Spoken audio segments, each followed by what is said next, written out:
You start by introducing a small envelope. And you slowly take out of the envelope, very carefully,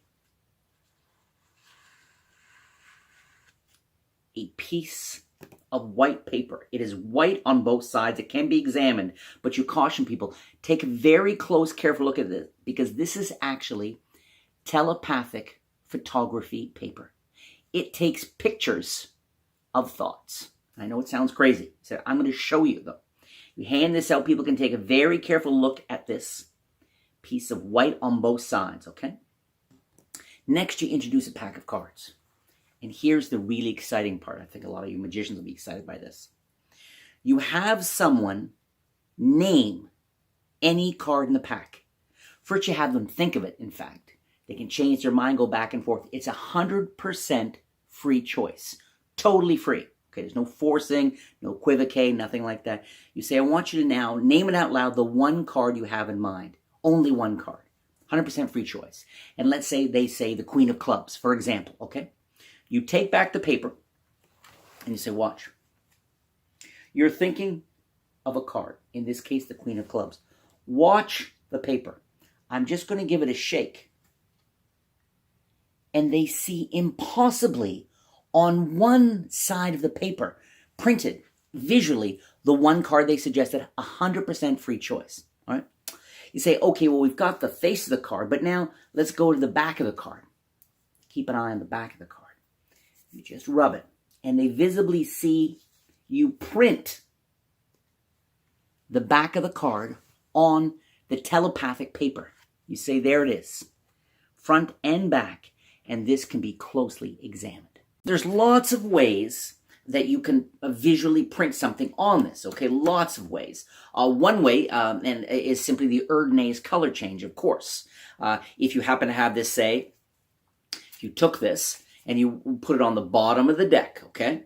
And you wanted to make it look like you print the Jack of Spades, well, notice I can take this card, put it here, and if I use the Erdnase color change, just a little rub here, it looks to all the world like I've just printed the Jack on the card.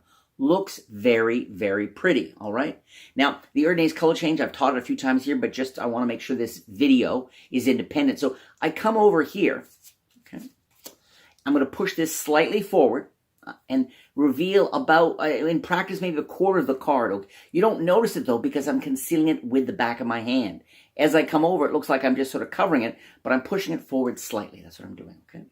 Then I'm going to pull my hand back as if to show you, look how fair I'm being. But what I do is I drag this card backwards with the heel of my hand here. I pull it back.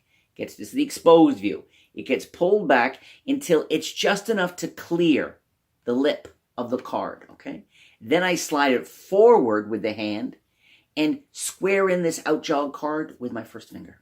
Altogether, the Erdnase color change is just a beautiful way to change a card. Another one you could use in this case, if the selection is on the bottom of the deck, okay, you could use something called bow top, okay, where I show you the card, I flick it with my thumb, and the back prints, and then the face prints, all right?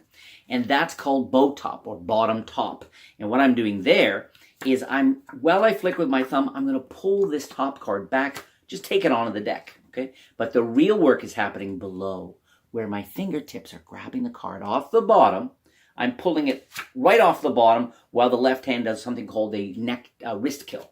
I turn the deck over. So it looks like I show both sides of this, give a little flick here like this, and the back prints, and then the face. This is the version I performed for you guys off the top. Works so beautifully, where I take the card, I say concentrate, project your image there. Now I'm all set. I can take the card and just give it a shake. And they see it visibly print on one side of the double blank card. That looks so nice. I find that so convincing. I literally have this, the selected card face down on top. I have this on top here. I grab both between finger and thumb. Okay, that's the situation. And while I wave, the first finger is going to pull this card down. You reach up and pull, and the tip of the fourth finger is actually going to push.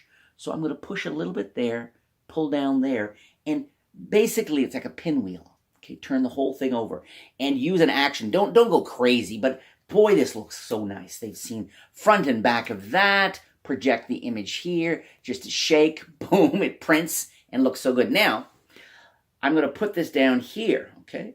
And to print the back on it, what I can do if I want is turn the double over and then do the Erdnase, which I showed you before. It looks like I just print the back. Now, you can't push this off or you're going to expose this, okay?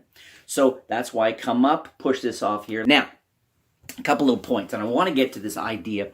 I think you'll really like it. When they can name any card they're thinking of. Any card they're thinking of gets printed on there, okay? I want to show you a surprisingly easy technique to do that. It's all about having your deck set up in factory order from the very beginning. This is how you can have people name any card. No deck switch required, okay? You don't have to switch a card. It's all there because what I've done, I want you to see here, the top card.